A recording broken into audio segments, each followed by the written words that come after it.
Hello, nice to see you again. I'm Chris. In this video, I will show you a structure test format. It's come from standard from TwinCAT. It's called ExST, external structure test.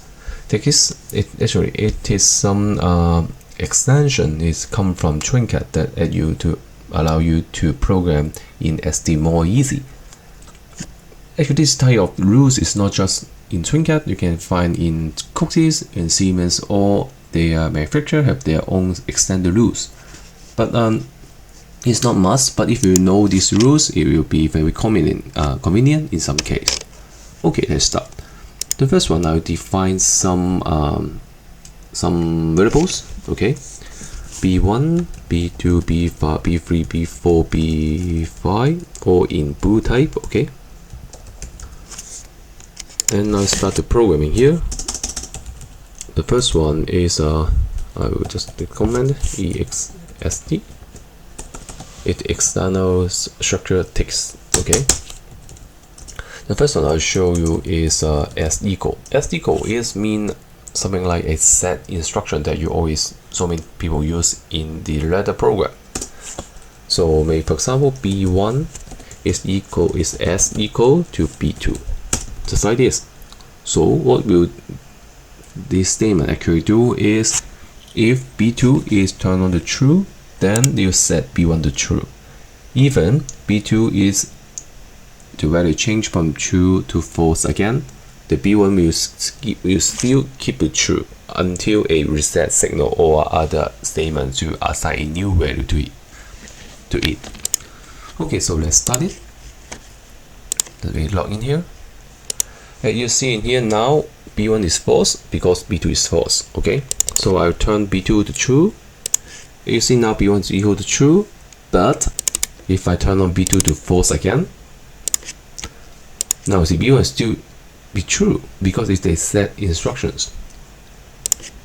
So that's great. The next one is R. R equal is same as S equal, but it's reset the variables. It's just a reset coil that you always use in ladder or FBT program. So B1 is R equal to B3. Okay,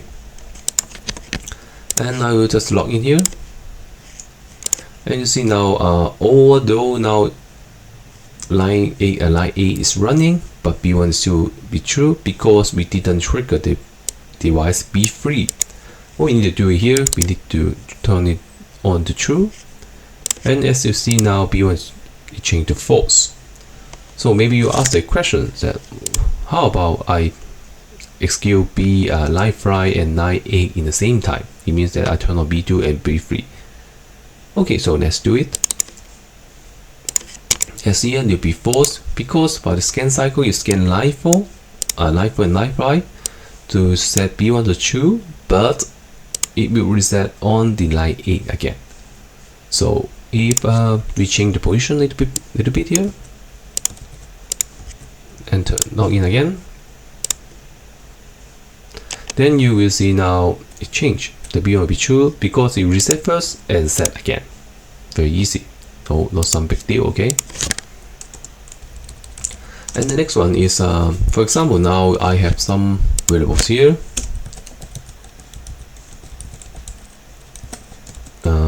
Is in integer. Okay. So if, for example, if you want to assign V1, V2 from V5 to a same value, some people would do V1 equal 100, for example, V2 equal to 100, etc. Right? But actually, there is a very good way to, in ExST, to help you to fix it. You can E1 equal to V2, equal to V3, equal to V4, and equal to V5. Okay, this statement also works in Siemens PLC, and let me just log in here to see what happened inside. Now all is 0, right? For example, I assign a value in V5, it will be 22. So if I assign the value in V4, what will happen again? It will be 22 because V5 assign the value to V4 first, and V4 assign to V3, V2, and V1. So all this value in this statement, it depends on V5. And you can also use some calculation statement here also. For example, v1 is equal to v2 equal to v3 equal to v4 equal to v5 plus 100. Okay, then I will log in here, and you see now all the value changed to 122 because I add the value the first v5. And so what will happen if I add in the middle?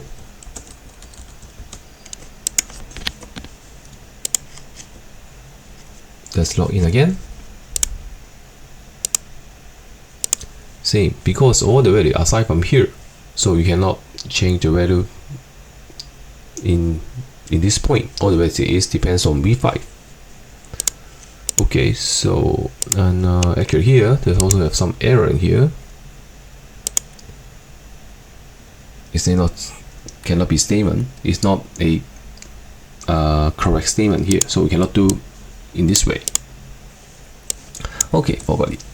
And then the next one, I should define one more value. R2, R3, R4, R5 is real, and you can use this statement for different of data type also. For example, R1 is equal to R2 is equal to RP equal to R4 equal to V5. Then log in again. And see all the value still assigned to the variables that with different data type. Okay, that's change. That's okay. And I'll show you a statement. It's very, as I say, it's very convenient here. So I will if b1 if b5, okay, b5 is equal to v5 equal to 200, then what we will do, I will just set b4 to true, else b4 to false. So it's just a statement that let b5 to assign a value to be true or false. That is depends on the statement v5 is equal to 200 or not. And then we log in again. Now you see now it's false, right? Because now 22. For example, we set it to 200 and do it again. Boom, now it's true. Okay, so it's also a very convenient statement that in some time maybe.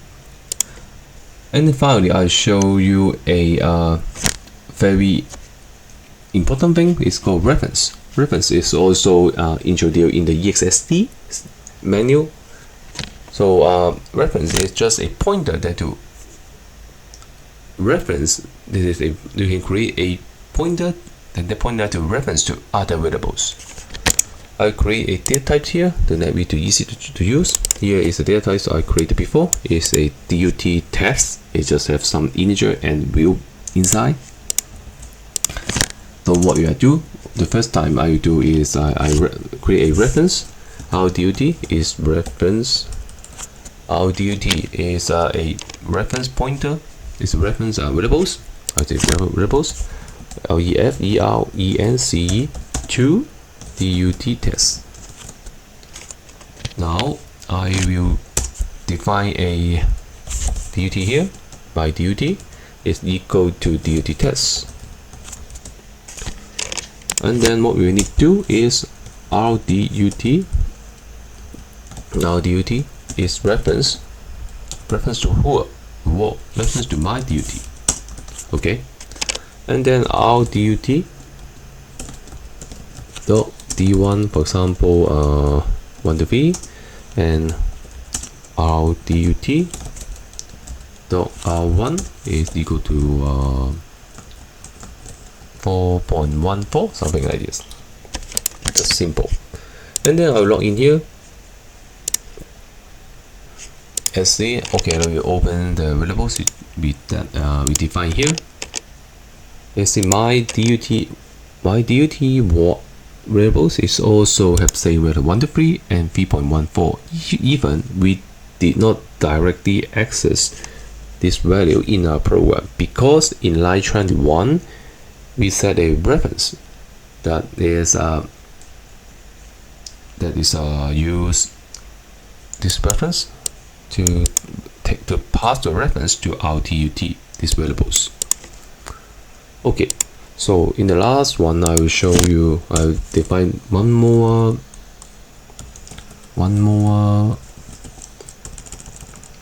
reference here, our TUT2.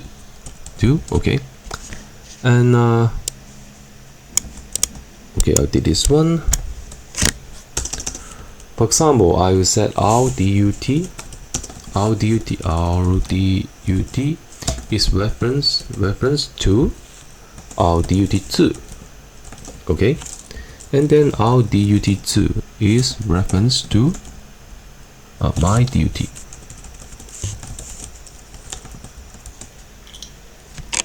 So what's this statement meaning? It's meaning that my DUT is this one. You pass the reference to our DUT2, and our DUT will pass the reference again to our DUT. So what do you mean here is, if I change this value inside our DUT, that actually directly affects the value of my DUT, this variables. So let me check it. Our DUT doc D1 is 1, our DUT doc D2 is 2, our DUT doc R1 is 5.3.1, our DUT doc R2 is 4.3 something. And then we log in again. Great, let me to see what happened inside. You see now the value changed, even we didn't directly access our DUT2 and my DUT in our project. That is what reference is actually meaning. You can use reference as a parameter to put inside your function block or functions. Then you can use a is reference, a additive, to check that the correct reference is passed inside the program or not. So I think this tutorial is enough, and I hope I can see you in next time. So bye bye, have a good day.